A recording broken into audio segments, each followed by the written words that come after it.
우리 주 예수 그리스도께서 모든 인류의 구원을 위한 위대한 발걸음을 내딛고자 이 예루살렘 성에 입성하신 것을 기념하는 이 종료주일 아침, 하나님께 예배드리는 사랑하는 성도 여러분들의 삶 속에 우리 주 예수 그리스도께서 늘 찾아오시는 은총과 복이 충만하시기를 주님의 이름으로 간절히 축원합니다.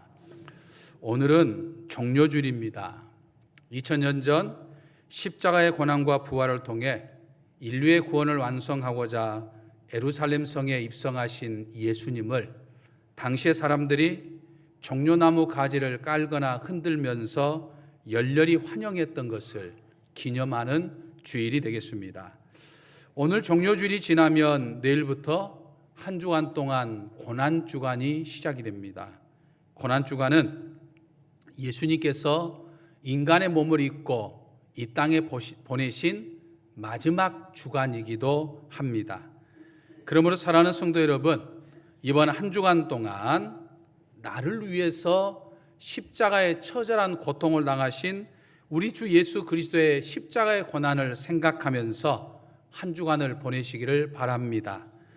직접 내가 그 십자가의 고난에 동참할 수는 없지만 십자가의 고난에 동참하는 그 마음으로 이번 한 주간을 우리가 경건하게 보내야 하겠습니다.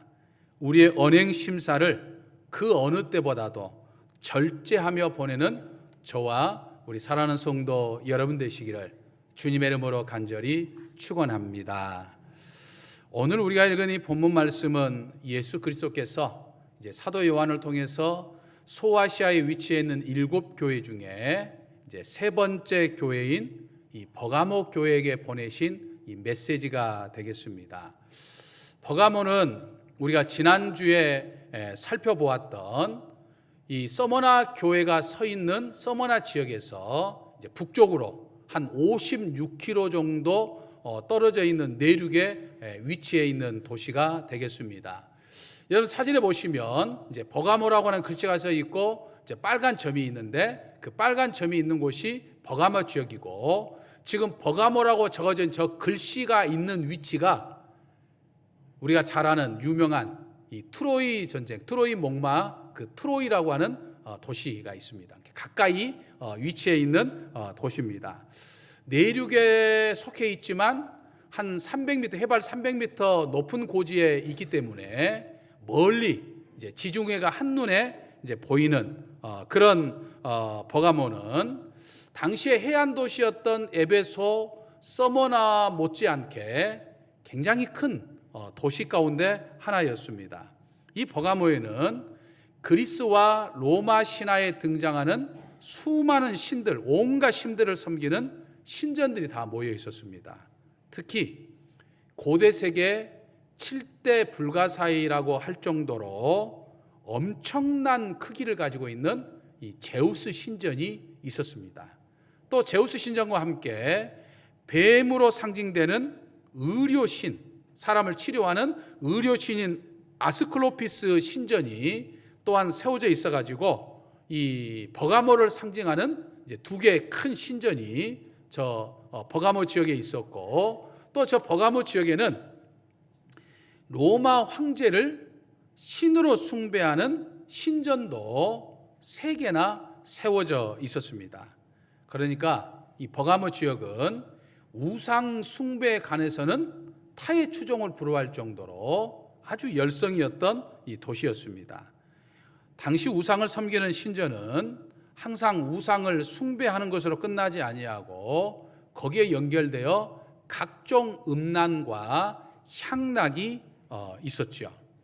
그래서 이 버가모 지역은 로마 제국 안에서도 그 어느 도시보다도 이 향락과 음란이 만연된 도시였습니다.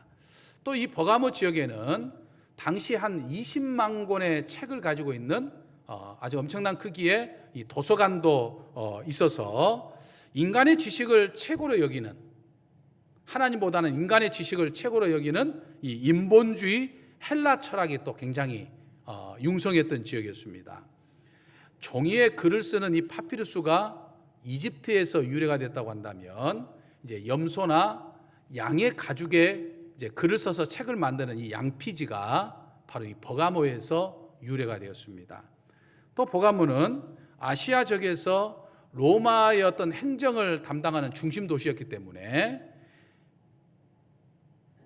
행정의 중심, 문화와 철학의 중심, 그리고 우상의 숭배의 중심이었습니다. 도시가 아주 크고 화려해서 수많은 사람들로부터 들끓었지만 우상 숭배를 통해서 뿜어내는 이 어둠의 권세와 죽음의 영이 가득한 곳이 바로 이 버가모였다라고 하는 거죠. 이곳에서 이 버가모 교회 성도들이 신앙생활을 한다고 하는 것, 믿음을 지킨다고 하는 것 결코 쉽지 않았죠. 그래서 13절을 보면 우리 주님께서 그런 말씀을 하십니다. 내가 어디에 사는지를 내가 아노니 거기는 사탄의 권자가 있는 곳이라, 이렇게 말했습니다. 얼마나 우상이 들끓고 음란이 향락이 들끓었으면 사탄의 권자가 있는 곳이다 라고 말했겠습니까? 그런 환경 속에서 신앙생활하고 있음에도 불구하고 버가모 교회는 죽음을 두려워하지 않는 이 순교자의 신앙이 있었습니다. 다시 말해서 버가모에서 순교자가 나왔죠. 누구입니까? 13절을 보면 주님으로부터 충성된 증인이라고 일컬음을 받는 이 안디바라고 하는 사람이었습니다. 안디바는 본래 의사였습니다. 근데 후에 사도 바울의 전도를 받아서 그가 예수님을 믿기 시작했고 그가 훈련받아서 훗날 이 버가모 지역의 감독이 되었는데 나중에 이제 순교를 당하는데 저렇게 소의 형상을 가지고 있는 거대한, 쉽게 말하면 이 속과 같은, 소의 형상을 되는 속과 같은 곳에 기름을 넣고 그 안에 안디바를 집어넣어서 뜨거운 불 속에 기름에 튀겨 죽이는 이제 이런 그 상황이었죠. 로마 제국은 당시 그리스도인들이 예수 때문에 죽임을 당하는 사람이 나오면 죽음을 두려워해서 배교하는 사람들이 막 나올 뿐만 아니라 교회가 이내 없어질 줄을 알았습니다. 당시 예수님을 믿는다고 하는 것, 사람들에게 비난을 받거나 또 외면을, 배척을 받죠. 매를 맞거나 감옥에 갇히고 심지어는 죽임을 당하였습니다. 하지만 이 버가모 교회는 이 감독 안디바가 순교를 당하는 그 상황 속에서도 흔들리지 않은 거예요.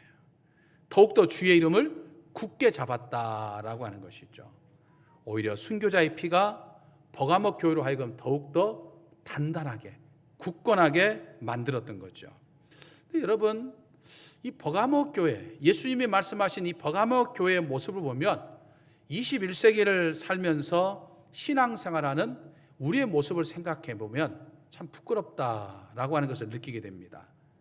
쉽게 교회를 다니고 조금만 일 있으면 쉽게 교회를 떠나버리고 쉽게 세례를 받고 쉽게 직분을 받고서 사는 우리 모습들이 부끄러워지게 되는 거죠. 하긴 직분 주지 않는다고 삐져가지고 뭐 교회를 안 나오는 사람들도 있지만 말입니다. 근데 여러분, 이 직분을 받는다고 하는 거요, 다른 말로 하면요, 내가 죽을 수 있다고 하는 고백이고 다짐입니다. 내가 직분을 받는다는 것은 내가 예수님을 위해서 죽겠다라고 하는 거예요. 저는 이 충성된 증인 안디바가 이제 사도 바울이 버가모에서 복음을 전하고 떠나면서 세운 후임이었던 거죠. 그러니까 버가모 교회에서 목회했던 감독, 오늘로 말하면 이 담임 목사였던 거예요. 그러니까 담임 목사라고 하는 사실을 알고 저는 참 사실은 굉장히 부끄럽고 찔림을 받았습니다. 그래, 담임 목사라고 하는 것은 교회를 위해서, 성도들을 위해서 죽을 수 있는 사람이구나 하는 생각을 해봤습니다. 항상 드리는 말씀이지만 오늘날 우리는 예수님을 믿는 것 때문에 사실은 육체적으로 죽임을 당할 만한 어떤 순교를 하지는 않죠. 하지만 이 순교당한 안디바를 보면서 저는 그런 생각을 한 거예요. 목사는 정말 날마다 죽는 심정으로 하루하루를 살아야 하는구나 하는 생각을 해보게 된 거죠. 사실 담임 목사로서 교회에서 이런 일 저런 일 하다 보면 일에 치일 때가 있어요. 또 매너리즘에 빠질 때도 사실 없잖아 있습니다. 근데 저는 이 말씀을 준비하면서 참 찔림을 받으면서 하나님 앞에 회개의 기도를 드렸어요.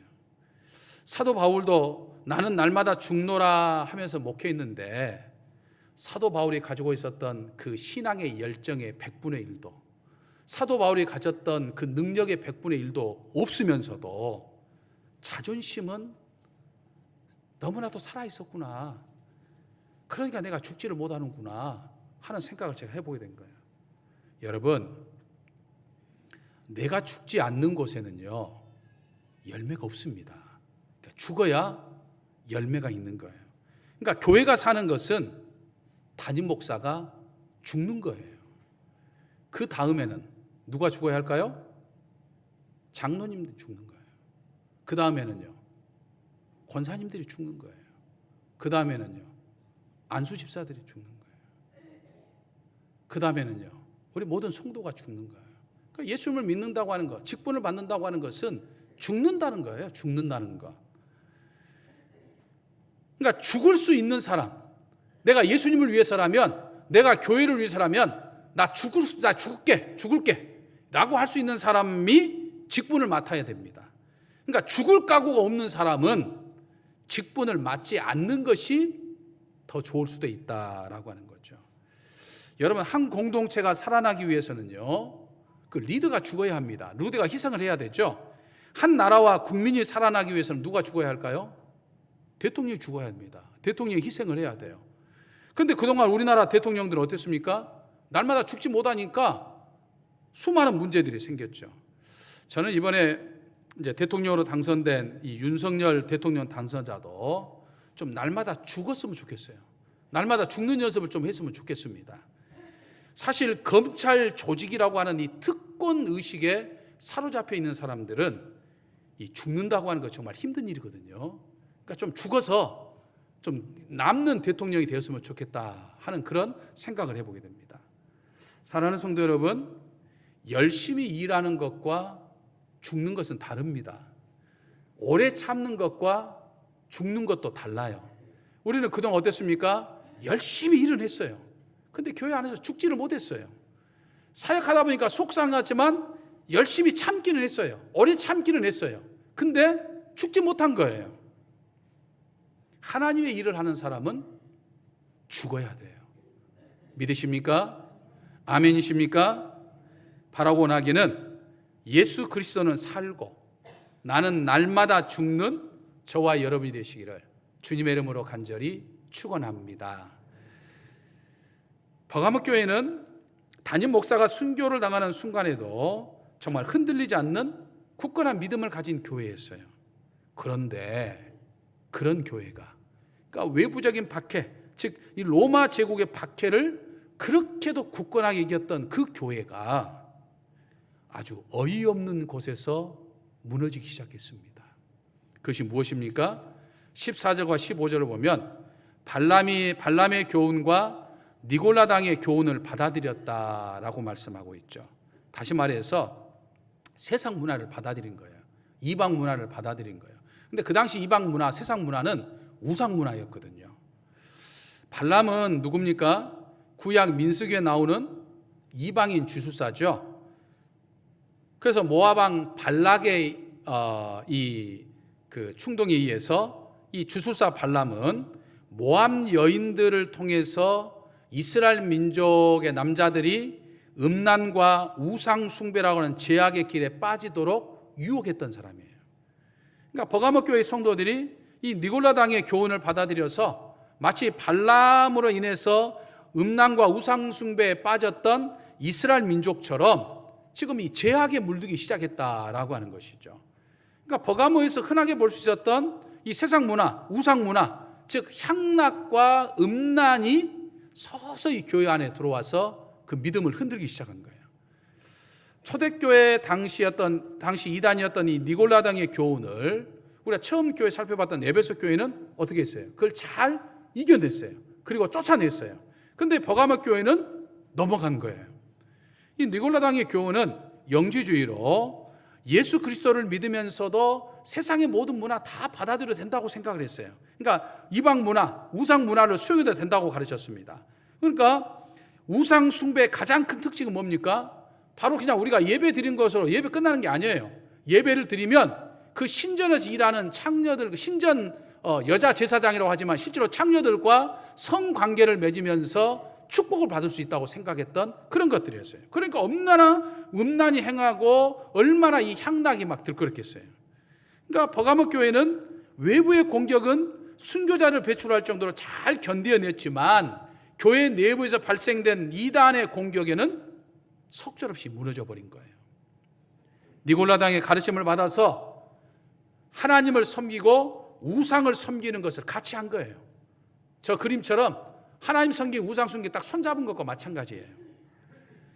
그래서 이 니골라당 교훈은 예수 그리스도가 이 땅에 오심으로 인해서 이제 율법의 시대는 끝났다 이 말이에요. 그러니까 율법, 하나님의 말씀, 계명 하나하나를 지키는 이 율법을 지키는 그런 것에서 이제는 그런 어떤 무거운 짐을 벗어버리고 그리스도인들은 자유롭게 살아도 된다라고 이야기하는 거예요. 그러면서 영은 거룩한 것이고 몸은 속한 것이고 더러운 것이기 때문에 이 몸으로 하는 것들은 다 썩어 없어져 버리니까 사라질 것이고 영만 남으니까 영혼만 구원받으면 된다. 이렇게 생각하면서 세상에서 별의별 걸 다 하며 살아도 된다고 했던 거예요.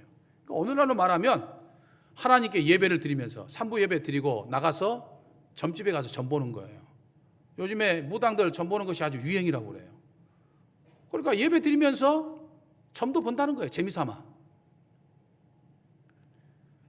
예배 드리고 난 다음에 이사 날짜 잡고 자녀 결혼식 날짜 잡기 위해서 뭐 하죠? 손 없는 날을 따져본다는 거예요. 교회 다니면서도 세상 사람들과 어울려 술집을 드나들며 향락에 빠진다는 거예요.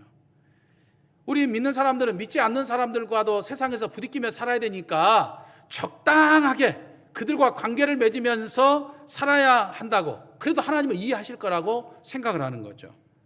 교회는 교회고 세상은 세상이고 교회에서 신앙생활하는 건 신앙생활이고 또 세상에서 사업은 사업이라고 생각을 하는 거죠. 그러니까 사업하면 사람들과 만나서 이것도 해야 되고 저것도 해야 되니까 하나님 다 이해해 주실 거야. 이 정도까지는 뭐 이해해 주실 거야 라고 생각하고 적당히 세상과 타협하는 거죠. 이게 바로 발람의 교훈이고 영지주의 니골라당의 가르침인 거예요. 여러분, 예수님 뭐라고 그러셨죠? 하나님과 세상을 겸하여 섬길 수 없다라고 말씀하셨죠. 그래서 16절을 보면 주님은 외부적인 박해는 죽음을 무릅쓰고 이겨냈지만 내부적인 유혹에는 허망하게 무너졌던 버가모 교회에게 뭐라고 말씀하셨습니까? 회개하라 라고 말씀하셨어요. 세상과 적당히 타협했던 자신들의 삶이 잘못되었는 것을 깨닫고 그것들을 다 몰아내라는 거예요. 주님은 만일 회개하지 아니하시면 주님께서 친히 버가모 교회로 가셔가지고 주님의 입의 검으로 그들과 싸우겠다라고 말씀하셨어요.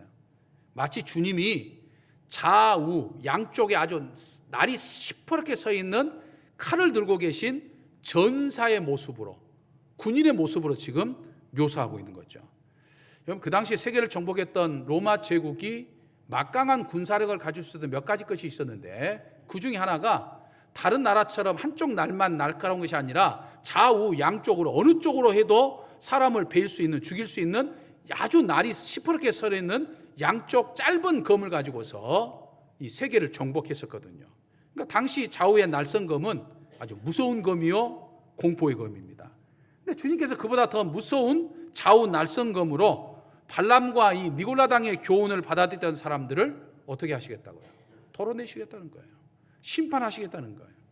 하나님은 절대로 하나님과 세상 문화를 겸하여 섬기는 것을 용납하지 않으시겠다는 거예요. 가감하게 털어내신다는 거예요. 그래서 과거 발람의 교훈에 빠졌던 이스라엘 민족의 남자들을 하나님께서 가감하게 털어내셨던 것을 볼 수가 있습니다. 여러분, 세상에는 완벽한 교회가 없지요. 사람은 다 연약한 존재이기 때문에, 천사들이 모인 것이 아니기 때문에 교회는 늘 문제가 있을 수밖에 없습니다. 근데 여러분, 교회 안에 어떤 문제가 딱 발생을 했을 때요, 그 교회가 건강한 교회냐 또는 병든 교회냐 알 수 있는 방법이 있어요. 그건 문제를 어떻게 대처하느냐를 보면 알 수 있어요. 건강한 교회는 문제가 생기면 그 문제를 서둘러 해결을 합니다. 어떤 큰 문제가 생겼어도 사실은 마치 작은 문제인 것처럼 대범하게 그 일들을 슬그럽게 해결해 나갑니다. 그런데 병든 교회는 어떻습니까? 아무런 문제가 아닌데 문제인 것처럼 만들어버려요. 아주 작은 사소한 것인데 마치 난리가 난 것처럼 큰 것으로 만들어버리죠. 그리고 어떻게 합니까? 긴장과 갈등 속에 막 싸움이 일어나게 되는 거죠. 왜 그렇습니까? 주님이 알려주신 것처럼 회개하지 않으니까 그런 거예요. 교회는 사람이 모이기 때문에 문제가 있어요. 문제가 생기면 제일 먼저 해야 할 것은 그냥 엎드리는 거예요. 하나님 앞에 회개 기도하는 거예요. 하나님, 저희들이 잘못했습니다. 저희가 부족했습니다. 그러니까 누가 누구 때문에 뭐 때문에 원인 분석하고 시시비비를 까져가지고 자잘못을 따지기 앞서 먼저 모두의 공동 책임을 생각하고 자각하고 하나님 앞에 회개하는 거예요. 엎드리는 거예요. 사랑하는 성도 여러분, 우리 정읍제일교회가 늘 성령 하나님께 열려 있어서 바로 그런 교회가 되기를 원합니다.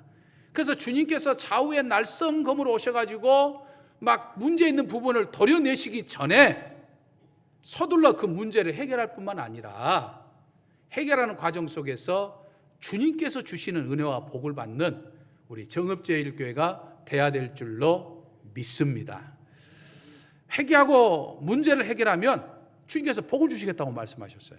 어떤 복을 말씀하십니까? 17절을 보면 먼저 감추었던 만나를 주신다고 말씀합니다. 사진에 보시면 하나님께서 먹을 것 하나 없는 황량한 광야에서 주신 것이, 생명을 유지하도록 주신 것이 저 만나였거든요. 지금 마치 눈송이처럼 되어 있고 그 다음에 이스라엘 민족이 지금 만나를 줍는 장면이 나옵니다만 저 만나가 없으면 이스라엘 민족은 광야에서 죽었어요. 하나님이 주신 생명의 양식이에요. 그런데 주님은 자기 자신을 가리켜서 하늘에서 내려온 생명의 양식이라고 말씀하셨어요. 다시 말해서 버가모 교회가 회개하면, 세속적인 것을 멀리하면, 이방 문화를 멀리하면, 세상과 타협하는 삶을 멀리하면 주님께서 하늘의 것으로 먹여주신다는 거예요. 흔히 사람들은 그런 이야기 하죠. 세상에 살려면 세상과 적당히 타협해야지, 적당히 타협하지 않으면 사업할 수 없어, 장사할 수 없어, 먹고 살 수 없어 라고 생각하고 타협하려고 합니다. 그런데 우리 주님 뭐라고 말씀하시죠? 타협하지 않고 너가 믿음을 지키면, 세상 문화에 휩쓸리지 않으면 어떻게 주신다고요? 주님께서 책임져 주신다는 거예요. 책임져 주신다는 거. 세상 사람들이 알지 못하는 감추인 만나로 풍성하게 먹고 살 수 있도록 하늘의 은혜를 부어주신다라고 하는 거예요. 믿으십니까? 그걸 경험하며 사는 저와 여러분이 되어야 될 줄로 믿습니다. 다음으로 흰돌을 주신다고 말씀하시죠. 흰돌은요, 고대 올림픽 경기에서 우승자에게 주는 돌입니다. 여러분 사진에 보시면 저게 이제 이 올림픽 경기에서 우승하는 승자에게 주는 돌이요, 승리의 돌이요, 영광의 돌입니다. 이 돌에 우승자의 이름을 새겨줘요. 그리고 저 돌을 가지고 있으면 왕 앞에 나갈 수 있어요. 누가 함부로 왕 앞에 나갈 수 있겠습니까? 저걸 가지고 있어야만 나갈 수 있어요. 그러니까 주님께서 버가모 교회가 세상과 타협하지 아니하고 믿음을 지키면 그 이름을 새겨주는, 즉 영광을 줄 것이고, 그리고 어떻게 해요? 하나님 보좌 앞에 나아갈 수 있게 해주시는 거예요. 흰돌은요, 그러니까 하나님 보좌 앞으로 나아가는 자격증입니다. 프리패스권이에요. 저게 있어야 나아가는 거예요. 그러니까 흰돌을 가지지 못한 사람은 하나님의 보좌 앞으로 나가지 못해요. 세상과 혼합해서 더러진 교회, 회개하지 않는 교회는 하나님의 보좌 앞으로 나갈 수 없어요. 그러니까 하나님의 보좌 앞으로 나갈 수 없으니까 기도도 응답이 안 되는 거예요. 주님의 보좌 앞에서 흘러나오는 은혜와 영광과 축복의 기름 부음을 체험하지 못하는 거예요. 그러니까 능력이 없어지는 거죠. 그러니까 영향력을 잃어서 무늬만 그냥 교회의 모습을 띄고 말게 되는 거예요. 사랑하는 성도 여러분, 오늘 우리의 믿음, 특별히 세상 문화에 휩쓸리지 않고 정말 하나님의 뜻대로만 행하는 그런 믿음을 통해서 저와 여러분에게 세상에 사는 날 동안에는 풍성한 만나가 주어지고 저 천국에 갈 때는 우리의 손에 흰 돌이, 영광스러운 돌이 쥐어지는 축복이 있어야 될 줄로 믿습니다. 그런 축복이 저와 여러분에게 있으시기를 주님의 이름으로 간절히 축원합니다. 할렐루야. 오늘 우리 주 예수 그리스도께서 예루살렘에 입성하신 이 종료주일 아침에 저희에게 들려주신 말씀처럼 저희 안에 하나님과 세상을 겸하여 섬기는 것이 있다고 한다면 회개하게 하시고 그것을 저희 삶의 자리에서 과감하게 도려내게 하여 주옵소서. 우리 주 예수 그리스도처럼 온전히 내 아버지 하나님의 뜻만 따르게 하시고 행하게 하여 주옵소서. 그리하여 세상에 사는 날 동안은 날마다 부어주시는 생명의 만나가 저희에게 풍성하게 하시고 또 영광의 hin도를 받게 하여 주시옵소서. 우리 주 예수 그리스도의 이름으로 기도하옵나이다. 아멘.